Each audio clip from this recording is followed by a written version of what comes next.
तेजी से फैल रहे कोरोना संक्रमण को देखते हुए प्रदेश में सोमवार सुबह तक लॉकडाउन लगाया गया है, जिसका प्रदेश के तमाम जिलों में प्रशासनिक अधिकारी सख्ती के साथ पालन करा रहे हैं। तो वहीं सहारनपुर में भी लोगों को आवश्यक वस्तुओं के लिए परेशानी न हो, उसके लिए सहारनपुर की नवीन सब्जी मंडी को 4 घंटे के लिए खोला गया, जिसमें नगर मजिस्ट्रेट ने मौके पर पहुंचकर सोशल डिस्टेंसिंग का भी पालन करवाया।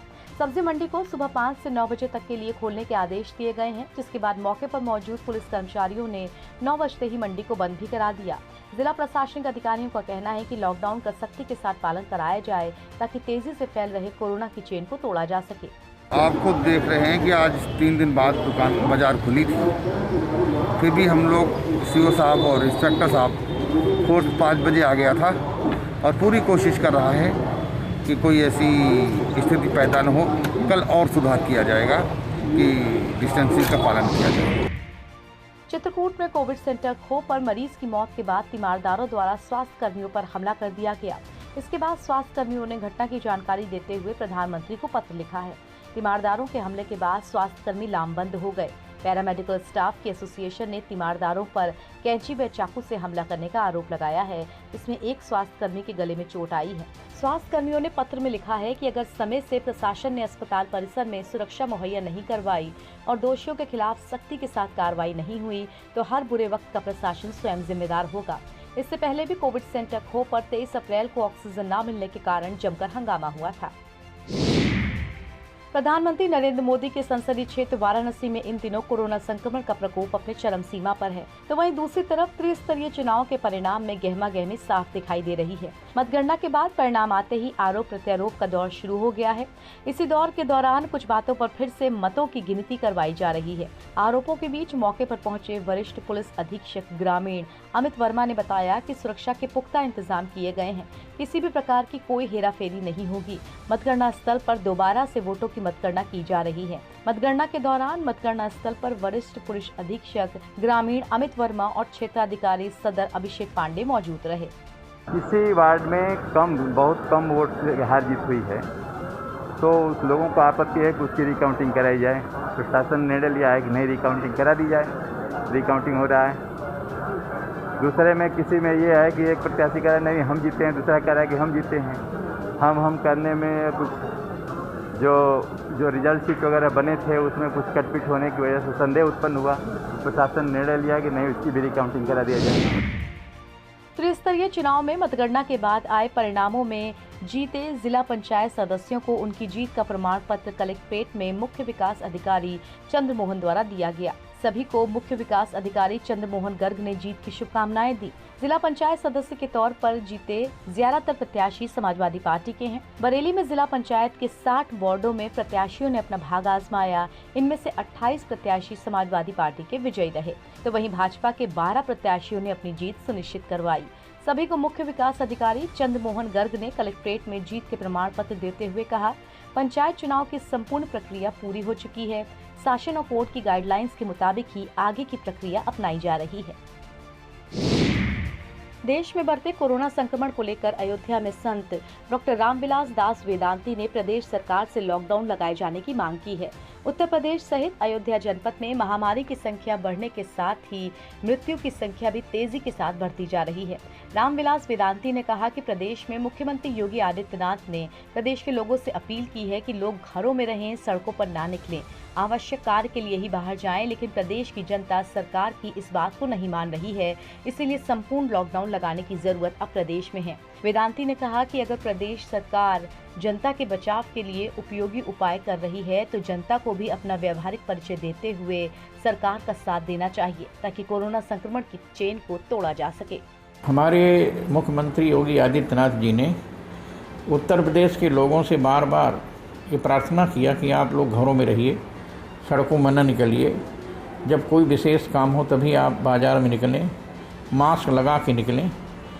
लेकिन इतना आदेश देने के बाद भी, निवेदन करने के बाद भी जब जनता नहीं मान रही है, मैंने देखा पंचायत के चुनाव में लाखों लोग जहाँ पर मतगणना हो रही है वहाँ पर पहुँच रहे हैं।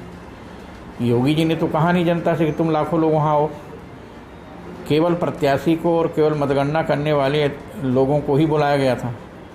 लेकिन ये जनता स्वयं जानबूझ करके यदि आग में कूद रही है तो इसमें योगी जी का दोष नहीं है, मुख्यमंत्री का दोष नहीं है, प्रधानमंत्री का दोष नहीं है।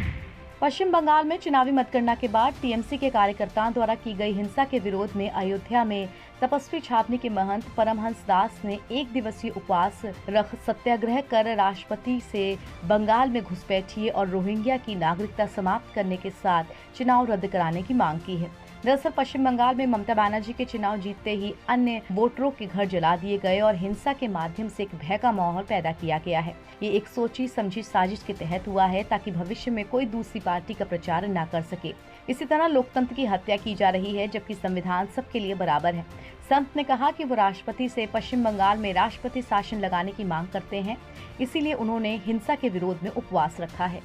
पश्चिम बंगाल में भय व्याप्त हो गया है कि जो तृणमूल कांग्रेस को वोट नहीं दिए हैं, जो अन्य पार्टी का लोग झंडा लगाए हुए थे, उनका घर जला दिया गया, तमाम लोगों की हिंसा कर दी गई, तमाम लोगों के पैर तोड़ दिए गए। और ममता बनर्जी की यह सोची समझी रणनीति है, इनका यह प्रयास है कि भविष्य में लोग दूसरे पार्टी का प्रचार न करें, दूसरे पार्टी का झंडा न लगाएं। माने एक तरफ से माने यह है कि लोकतंत्र की हत्या हो रही है। वहां वाराणसी में इलाज के दौरान हुए पद्म विभूषण छन्नूलाल मिश्रा की बेटी की मौत के मामले ने तूल पकड़ लिया है, जिसमें खुद छन्नूलाल मिश्रा ने अपना एक वीडियो बनाकर सोशल मीडिया पर वायरल कर दिया है, जिसमें उन्होंने कहा कि पत्नी और बेटी की मृत्यु के बाद मैं काफी आहत हूँ, मेरी बेटी को इंसाफ चाहिए। बता दें कि मेडविन अस्पताल में छन्नूलाल मिश्रा की बेटी के इलाज के दौरान मौत हो गई। इसमें उन्होंने अस्पताल प्रबंधन पर पैसे लेकर भी इलाज न करने का आरोप लगाया था। इसके बाद उन्होंने अस्पताल की सीसीटीवी फुटेज भी मांगी थी, जो उन्हें अभी तक नहीं मिली है। तो वहीं मामले की गंभीरता को समझते हुए जिलाधिकारी वाराणसी ने मामले की जांच के लिए 3 सदस्य डॉक्टरों की टीम को गठित किया है, जिसकी जल्द से जल्द रिपोर्ट जिलाधिकारी ने मांगी है। 3 दिन के अंदर हमारी पत्नी और हमारी बेटी का निधन हुआ है, जिसके वजह से सदमे में हूँ। मैं चाहता हूँ कि हमारी बेटी संगीता मिश्रा को न्याय मिले। देश में बढ़ती महामारी को देखते हुए वाराणसी के महापौर ने सराहनीय कदम उठाते हुए फैसला लिया है कि वो क्षेत्रीय पार्षदों के संग मिलकर लोगों को कोरोना से बचाव की दवा देंगे। इसके लिए महापौर ने पार्षदों संग मिलकर एक किट तैयार की है, जिसमें कोरोना की दवा, थर्मामीटर, ऑक्सीमीटर, मास्क, सैनिटाइजर आदि दिया जाएगा। महापौर मृदुला जायसवाल ने बताया कि सभी 100 पार्षदों को ये किट बांटने की जिम्मेदारी की गई है, जिससे कोरोना संक्रमण से बचा जा सके। जो महामारी फैली हुई है कोरोना का, इसमें एक सहयोग प्रदान करने के लिए और स्वास्थ्य विभाग जो लड़ाई लड़ रहा है उसमें नगर निगम भी हमेशा साथ रहा है, तो उन्होंने दवाइयाँ प्रोवाइड कराई। तभी आज का आयोजन हुआ कि हर एक पार्षद को हम 30-30 दवाइयों की किट देंगे और सुपरवाइज़र को थर्मो किट देंगे। उसके साथ साथ ऑक्सीमीटर है और मास्क है, सैनिटाइज़र है। वो सुपरवाइज़र उस वार्ड में पार्षद के द्वारा भी चलाए गए जितने भी लोग अगर चिन्हित हैं उनके पास जाएगा, उनको वो निरीक्षण करेगा। फिर उसके बाद उनका अगर वो कोरोना संक्रमित होगा तो आगे उनकी इलाज भी होगा। जनपद रामपुर में त्रिस्तरीय पंचायत चुनाव की मतगणना के बाद एक प्रधान पद के प्रत्याशी को विजय का प्रमाण पत्र देकर विजयी घोषित किया गया। इसके बाद जीते हुए प्रधान ने अपनी जीत खुशी में मग्न होते हुए अपना विजय जुलूस निकाला, जिसमें कोरोना गाइडलाइंस की जमकर धज्जियां उड़ाई गईं। प्रधान मतगणना स्थल से अपने समर्थकों के साथ जुलूस की शक्ल में अपने गांव रवाना हुए। सूचना पर जिला प्रशासन ने कड़ी कार्रवाई करते हुए प्रधान सहित 4 नामजद और 100 से 150 अज्ञात समर्थकों के खिलाफ थानागंज में मुकदमा दर्ज करते हुए प्रधान को गिरफ्तार कर लिया है। प्रदेश सरकार ने प्रदेश में फैल रहे कोरोना संक्रमण को देखते हुए सोमवार सुबह 7 बजे तक लॉकडाउन लगाया है, जिसका पुलिस सख्ती के साथ पालन कर रही है। सुल्तानपुर के कादीपुर नगर में भी स्थानीय कोतवाली के वरिष्ठ उप निरीक्षक अनिल कुमार मिश्रा लॉकडाउन की अवहेलना करने वालों के विरुद्ध कार्रवाई करते दिखाई दे रहे हैं। वहीं जनता को अनिल कुमार मिश्रा की तरफ से एक सराहनीय संदेश भी दिया गया है, जिसमें उन्होंने कहा है कि जिंदगी बड़ी अनमोल है, उसको सुरक्षित रखें, घर में रहें, सुरक्षित रहें। उप निरीक्षक ने कहा, सरकार ने जो नियम लागू किए हैं उसका अच्छे से अनुपालन प्रदेश की जनता को करना चाहिए, तभी जीवन बच सकता है। लोगों को कई बार समझाया जा चुका है, बताया जा रहा है, लेकिन साधारणतया किसी भी समझाने पर किसी की समझ में आ नहीं रहा है। लोग कोविड-19 को बहुत हल्के में ले रहे हैं, यानी कितने लोगों की जानें रोज जा रही हैं, उसके बावजूद भी लोग जो है कोविड-19 की जो नियम दिए गए हैं उनको तोड़ रहे हैं। हम लोग सख्ती के साथ उन नियमों का पालन कराने के लिए, जिससे लोगों की जान माल की रक्षा हो सके, लोग बच सके, सुरक्षित रहें, हम लोग अपनी जान जोखिम में डाल करके सबको मना करा रहे हैं। जो नहीं मान रहा है उसको जरूर सख्त कार्रवाई की जा रही है। वाराणसी के चंदौली जिले में तहसील नौगढ़ में बेरोजगारी से जूझ रहे एक शख्स पर विपत्तियों का पहाड़ उस समय टूट पड़ा जब उसके द्वारा बनाए गए पोल्ट्री फार्म में शॉर्ट सर्किट से आग लग गई और सब कुछ जलकर राख हो गया।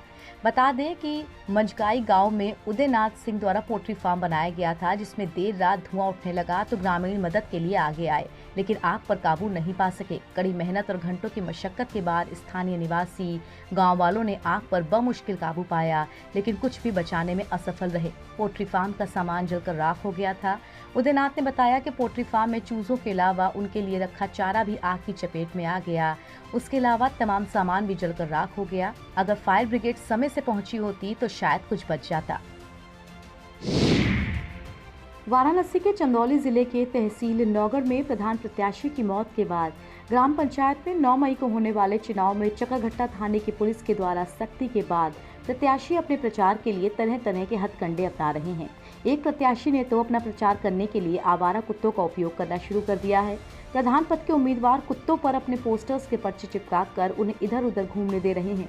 सोशल मीडिया पर तस्वीर वायरल होने के बाद निर्वाचन आयोग ने पूरी जानकारी ली। सूत्रों के अनुसार नाम न जाहिर करने की अपील करते हुए एक उम्मीदवार ने कहा कि आदर्श आचार संहिता में ऐसा कोई नियम नहीं है कि हम प्रचार के दौरान आवारा कुत्तों का उपयोग नहीं कर सकते हैं। पश्चिम बंगाल में चुनाव में मतगणना के बाद टीएमसी के कार्यकर्ताओं द्वारा किए गए हिंसा के विरोध में अयोध्या में तपस्वी छावनी के महंत परमदास ने ममता बनर्जी का पोस्टर जलाकर 1 दिवसीय उपवास सत्याग्रह को समाप्त कर दिया।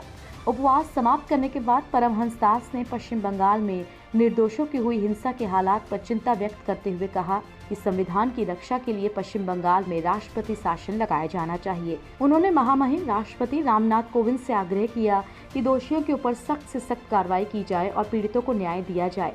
पश्चिम बंगाल के हालात बेहद चिंताजनक हैं, इसीलिए वहां पर राष्ट्रपति शासन लगाया जाना आवश्यक है। प्रदेश के तमाम जिलों में ऑक्सीजन का संकट गहराने लगा है, लेकिन प्रदेश सरकार का दावा है कि ऑक्सीजन भरपूर मात्रा में दी जा रही है, लेकिन फिर भी मरीजों के तीमारदारों से ऑक्सीजन सिलेंडर बाहर से मंगवाया जाता है।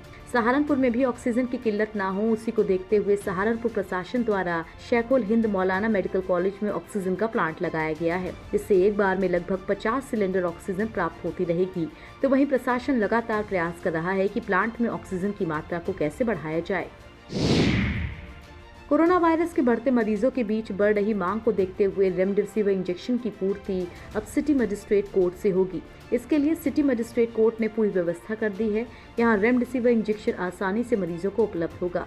जिला प्रशासन में रेमडेसिविर इंजेक्शन की कालाबाजारी रोकने के लिए ये सख्त कदम उठाए हैं। एडीएम सिटी अजय तिवारी ने बताया कि लगातार इंजेक्शन की कालाबाजारी की शिकायतें मिल रही थीं, इसीलिए अब इसको सिटी मजिस्ट्रेट कोर्ट से मरीजों को दिया जाएगा। इसके लिए मरीज के तीमारदार को अपने साथ डॉक्टर का लिखा पर्चा और जरूरी कागजात लाने होंगे। वहीं मरीज के तीमारदारों को ये भी प्रमाण देना होगा कि मरीज को इंजेक्शन लगा है, इंजेक्शन का कहीं दुरुपयोग ना हो। इस पर भी प्रशासन की पैनी निगाह होगी।